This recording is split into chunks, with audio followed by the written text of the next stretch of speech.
এরম আব্বাস, জিদান ইউসুফদের ক্যাম্পে হাতাহাতির ঘটনা। ২ কোচ হাতাহাতি করেছেন।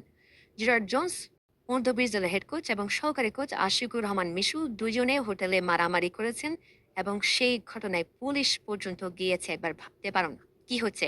জেরার্ড জোন্স খেপাটে পাগলাটে, তাকে নিয়ে অনেক ধরনের কথা আছে। তিনি ফুটবলারদের সাথে, স্টাফদের সাথে অনেকের সাথে খারাপ ব্যবহার করেন, সেটা নিয়েও কথা হচ্ছে।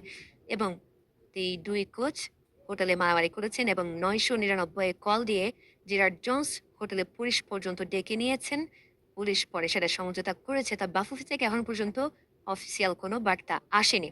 এই কোচ, যেখানে অ্যালাম আব্বাস আছেন, জিদান ইউসুফ আছেন, মাহি খানের মতো অরিজিন ফুটবলার আছেন, সেই ক্যাম্পে সেই ফুটবলারদের সামনে দুজনই হাতাহাতিতে জড়িয়েছিলেন। একবার চিন্তা করুন, এমন ঘটনা যে ঘটেছে সেখানে আবার অরিজিন ফুটবলাররা সামনে আসবে কিনা, আসতে চাইবে কিনা, বাংলাদেশের ফুটবলের যে ইমপ্রেশন সেটা আসলে বিশ্বব্যাপী কোথায় গিয়ে দাঁড়াচ্ছে। বাংলাদেশ ফুটবল ফেডারেশন এখন এটা নিয়ে কি করে, তাদের স্ট্যান্ড কি হয়, সেটা এখন দেখার বিষয়।